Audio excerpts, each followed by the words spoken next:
The day they buried my father, the air was cold and sharp, smelling of damp earth and lilies. It was a scent I'd forever associate with betrayal. Standing at the edge of the manicured cemetery lawn, I watched them, my family, a portrait of respectable grief. My younger brother, Ethan, the golden son, stood beside my mother, his arm a pillar of support, his face a mask of noble sorrow. They told me to stand in the back, with the distant cousins and my father's business acquaintances. "It's for the immediate family, Michael," Ethan had said, his voice laced with that familiar, gentle condescension he'd perfected over a lifetime. "It's just better this way." He didn't know that the quiet, unassuming desk job he'd mocked for 20 years was the very reason he was alive to bury our father today. And he had no idea that his pride, and the legacy he thought was his, were about to be buried right alongside the man who built it. My name is Michael Carter.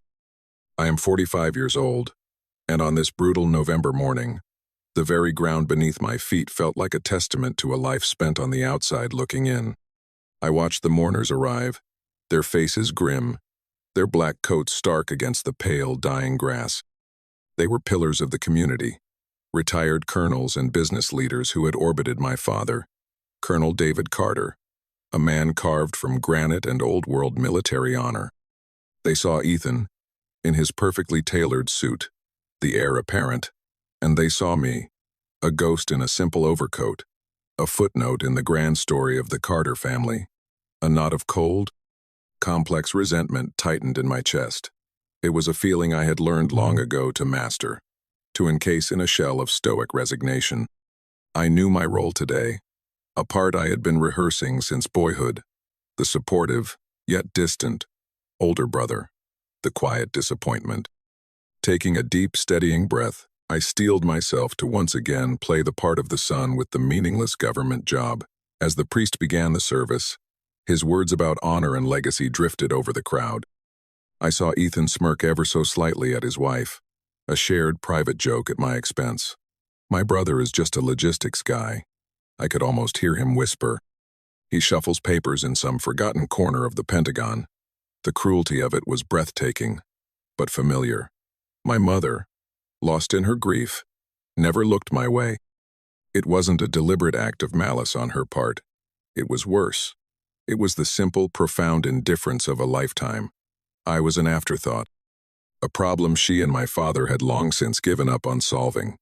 In that moment of profound public erasure, the hurt didn't burn hot. It crystallized. It cooled and hardened into something else entirely, a decision formed in my mind as cold and hard as the barrel of a rifle. I would let them have their story, just for a little while longer. A dangerous calm settled over me. The storm inside went still, its chaotic energy consolidating into a single, sharp point of focus. They would not see a flicker of pain. I would not give them the satisfaction. Standing there among the tombstones, an outcast at my own father's graveside, the present moment dissolved. The sting of Ethan's dismissal was a key, unlocking a vault of memories I had long kept under guard. The cool, controlled man I was now faded, and in his place stood the ghost of a boy forever standing on the wrong side of his father's approval. The first memory to surface was thick with the smell of gun oil and pine cleaner. I was 16. I had just won a national physics competition. My project, a theoretical model for advanced battlefield communication systems, had been called revolutionary by the judges. I remember holding the heavy, gold-plated medal, my heart pounding with a desperate, foolish hope. This, I thought, this will be enough. I found my father in his study, a room that always felt more like a command post than a part of our home. He was cleaning his old service pistol, a Colt Mohn 911, the movements practiced and precise. "Dad," I'd said, my voice barely a whisper. I won. I held out the medal. He glanced up from his work, his eyes lingering on the award for no more than a second. "That's nice, son," he murmured, the words automatic, hollow. He turned the pistol over in his hands, admiring its lines. "Ethan made quarterback on the varsity team today, a real leader of men. He's got the right stuff."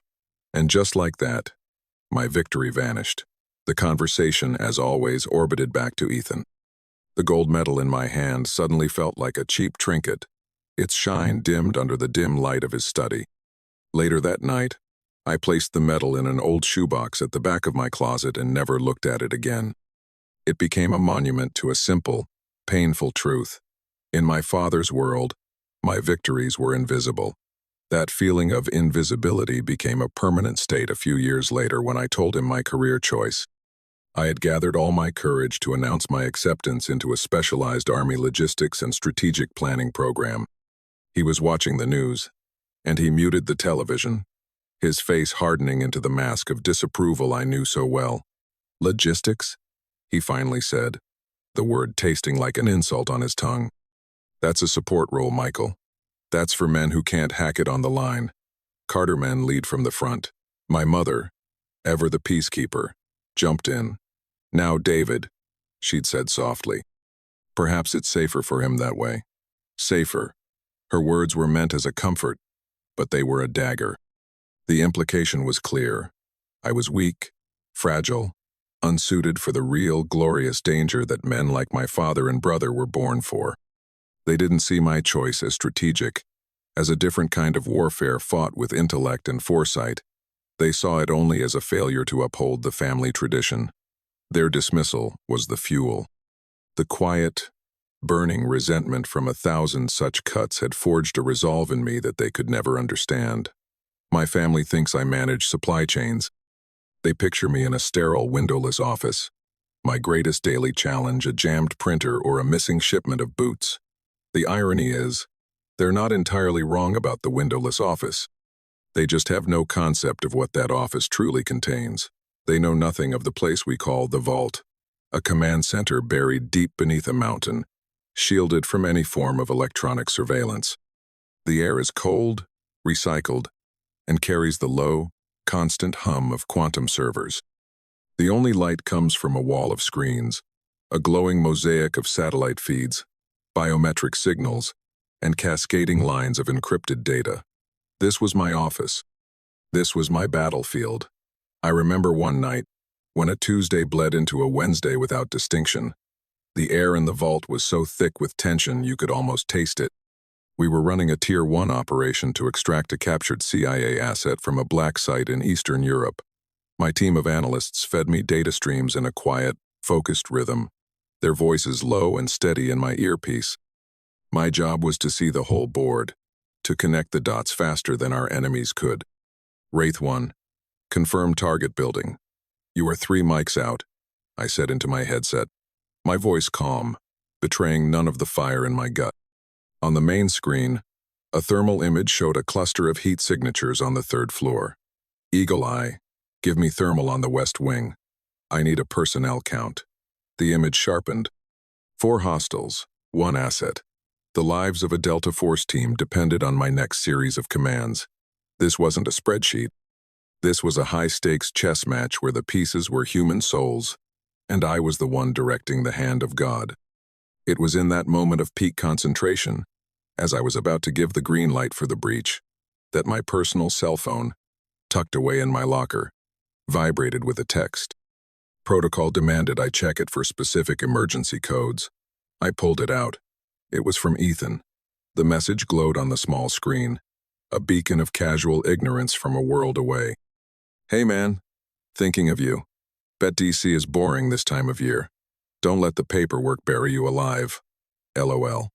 I read the words and a cold, bitter wave of irony washed over me. Here I was, a breath away from unleashing righteous hell to save a man's life, and in his world, I was his boring older brother, drowning in paperwork. I took a breath, my fingers tightening on the phone for a second before I powered it off and shoved it back in the locker.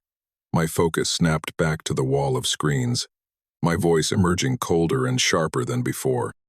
"Stand by, Wraith 1, I commanded, my eyes catching a flicker of movement on a secondary feed. A civilian vehicle, unlit, was approaching the target building from the south. It wasn't on any of our intel reports. It was a ghost. "Eagle Eye, focus on that vehicle. Now." The thermal image zoomed in. The engine block was cold, but the shapes inside were not. 4 more heat signatures. Armed. It was a trap. A welcoming committee. Wraith 1. Abort. Abort. My voice was a blade, cutting through the silence of the vault. I repeat, abort the breach. You have a secondary hostile force moving to intercept. They're walking you into a kill box. A wave of silent, profound relief washed through the room as the team confirmed the new orders. My analysis in that split second had just saved the lives of some of the best men this country has. Hours later, I finally returned to my sterile, empty apartment in Arlington. The adrenaline had faded, leaving a bone-deep exhaustion.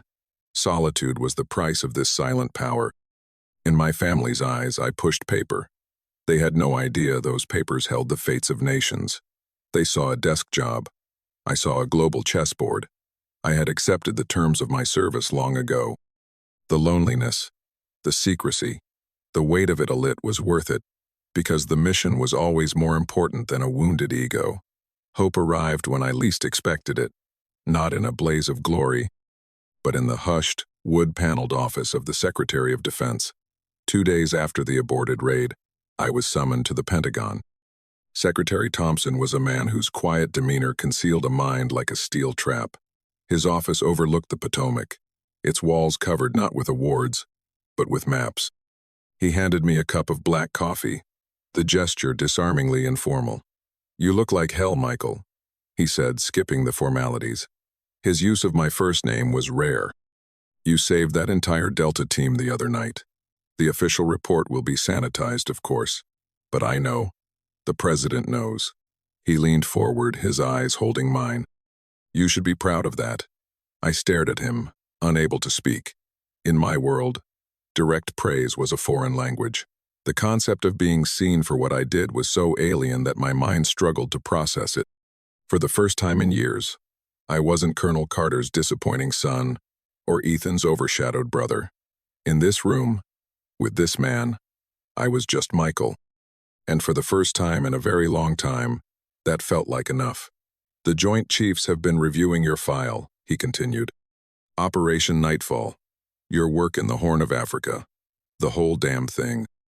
It's one of the most successful long-term intelligence and disruption campaigns in modern military history." I blinked, my mind racing. Nightfall was my masterpiece, a 5-year campaign that had dismantled a dozen terror cells and saved countless lives, all conducted from the deepest shadows. "The decision has been made," he said, a faint smile touching his lips. "It's time some of our heroes stepped out of the shadows. The president has signed off on your promotion. It's General Carter now." The air left my lungs. "General?" I was stunned into silence. Thompson saw the look on my face, a look he must have recognized. On impulse, driven by the unexpected safety of this space, I heard myself confess the one thing I never spoke of. "Sir," I said, my voice barely a whisper. "My own family. They think I'm a paper pusher." I expected a nod of sympathy. Instead, Secretary Thompson leaned back in his chair and let out a deep, booming laugh.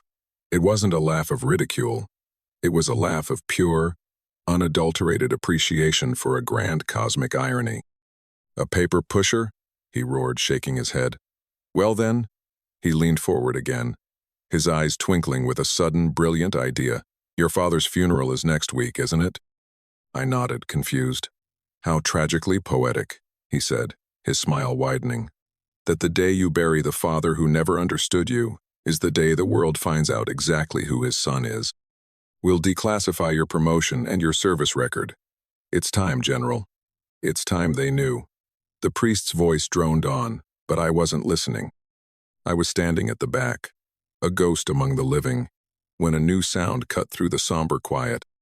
It was the whisper of tires on asphalt, the confident purr of an engine you only find in a government-armored sedan. The car, a black Suburban with tinted windows, glided to a stop at the edge of the service. The rear door opened, and Secretary of Defense Thompson emerged. He was in a dark suit, but he moved with an authority that dwarfed every other man present. An aide hurried to the priest and handed him a folded note. The priest, a kind, elderly man who had known our family for years, paused his eulogy. He unfolded the paper, his brow furrowed in confusion. He read it, then read it again, his eyes widening. He looked up, his gaze sweeping over the crowd, a flicker of panic in his eyes. He cleared his throat. "Ladies and gentlemen," he began, his voice suddenly unsteady. I have been asked to pause the service for a moment. There has been a matter of protocol that must be observed." A confused murmur rippled through the mourners. Ethan shot a look back at me, a look of pure annoyance that I was somehow responsible for this disruption. The priest took a deep breath, his eyes finding me in the back row. "We are honored today by the presence of a distinguished leader who, for reasons of national security, has remained anonymous until this moment." The crowd was silent now, hanging on his every word. "At the request of the Department of Defense, would you please make way for General Carter?" For a single, solitary heartbeat, there was nothing but the wind whistling through the barren trees. Absolute, deafening silence. Then, a wave of whispers. "General Carter? Who is General Carter?" I saw my brother Ethan's face. The color drained from it. His confident posture crumbled, replaced by slack-jawed bewilderment. My mother's hand flew to her mouth, her eyes wide with a horror that was almost comical. I remained still for a moment, letting the words settle. Then, I took a single step forward, and then another. As I began to walk from the back of the crowd toward the front, a remarkable thing happened. The mourners, confused but obedient, began to part. The sea of black coats separated, creating a path for me straight to my father's casket. As I passed a group of my father's old army buddies, grizzled retired colonels and majors, their eyes fell on me. Their training, their instincts, their entire lives of discipline took over. One by one, they snapped to attention. Their salutes were sharp, their faces a mixture of stunned disbelief and reflexive, absolute respect. I walked past my family. They remained seated, a tiny, isolated island of shock in a rising tide of deference. Ethan looked as if he'd been struck by lightning. I did not grant them a single glance. My eyes were fixed forward, on my father's flag-draped casket, on the priest, on the Secretary of Defense who stood waiting for me. Secretary Thompson met me at the front. He bypassed my mother and Ethan completely. He placed a hand on my shoulder, his voice low but carrying in the stillness. "General," he said, with profound respect. "On behalf of a grateful nation, my deepest condolences for the loss of your father." He then turned to the stunned crowd. Colonel David Carter was a patriot, but what he could never know, what none of us could know until today, was that his greatest contribution to this nation was his son. He then spoke of missions I could never acknowledge, of lives saved in darkness, of wars averted through silent, brilliant strategy. And then, he delivered the final, devastating blow. "Just last year," he said, his voice ringing with purpose, "a catastrophic ambush on an American armored patrol in the Helmand province was averted by a last-second intelligence intercept. That intelligence came directly from a unit under the command of the man standing before you. The lives of every soldier in that patrol were saved that day." He paused, letting the weight of his words land, and I watched the truth detonate in my brother's face. The blood drained from it completely. Confusion was replaced by a sickening, horrifying dawn of absolute comprehension. He knew exactly which patrol that was. It was his. At the reception in the church hall, I was no longer a shadow. I was a center of gravity. Men who had ignored me for decades now approached with hands outstretched, their eyes filled with a new, awestruck respect. I was speaking with a senator from the Armed Services Committee when I saw them approach.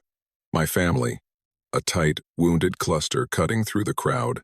Ethan was in the lead, his face a mask of cold fury. "Rear Admiral Hayes," he spat, misremembering the rank in his rage. "That was quite a performance out there, wasn't it? At our father's funeral." My father's old comrades, sensing the tension, quietly moved away. "You lied to us," Ethan hissed, his voice rising. "For 20 years you let us believe you were a failure. You stood by and let me lecture you about service. You were laughing at me the whole time." I remained silent, letting the storm of his ego break against the calm, silent fortress I had become. "I was on the front lines," he shouted, jabbing a finger at his own chest. Dad was on the front lines, we served. And you sat in some goddamn air-conditioned office and got a promotion that makes a mockery of everything we did. He wasn't angry that I had lied. He was angry that my desk job had saved his life, and that my success eclipsed his. I waited until his shouting subsided into ragged breaths. Only then did I speak. My voice was quiet, devoid of emotion. I was never laughing at you, Ethan, I said. I was doing my job, a job that required secrecy. I shifted my gaze to my father's portrait on a memorial table. Did you ever once ask me about my work, Dad? I whispered to the picture. I turned to my mother, who was weeping silently. Did you ever once ask if I was happy, Mom? Or just when I was going to get a real job? I looked back at them. I didn't lie to any of you. I simply stopped trying to explain myself to people who had already decided not to listen. The sharp ring of my encrypted sat phone cut through the silence. A sound that meant duty was calling. I glanced at the screen. I have to take this, I said, my voice crisp and professional. I turned and walked toward the door, my heels clicking on the polished floor. I paused with my hand on the doorknob, my back to them. I love you, I said, the words feeling foreign but necessary. But I will not be dismissed by you ever again. If we are going to have a relationship, it will start with respect. Then I walked out, closing the door softly behind me, leaving them alone in the echoing silence of the truth. 6 months passed. 6 months of quiet. I walked into my parents' home on a Sunday afternoon. In the study, where my father's pistol and infantry medals once held pride of place, there was a new glass-fronted display case. His medals were there, but in the center, on the main shelf, sat a framed citation for the Defense Distinguished Service Medal. Beside it was a small, engraved plaque, General Michael Carter, in recognition of a lifetime of silent service. My mother came in with a plate of cookies, her smile genuine. Ethan built that, she said softly. He said the case needed to tell the whole story of service, not just one kind. That evening, the air was different. Ethan talked about a new strategic risk protocol his unit was implementing. Funny, he said, looking at his plate. Some of the principles, they feel familiar. He chanced a quick glance at me, a shy, almost embarrassed smile on his lips. It was his way of acknowledging my world. Later, on the back porch, he finally said the words, "I'm sorry, Mike," he said, his voice low. "It was never about you. It was about me. I was so insecure. I couldn't stand that you had found your own way, a way I didn't understand." A genuine, unforced smile spread across my face. "Thank you for saying that, Ethan," I said softly.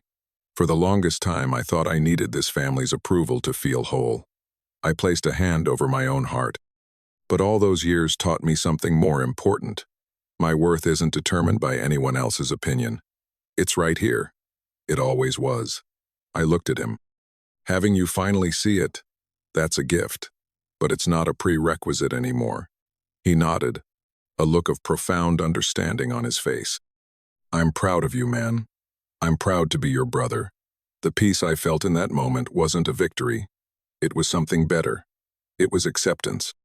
It was a dawn I had made for myself, forged in the shadows, and finally brought into the light.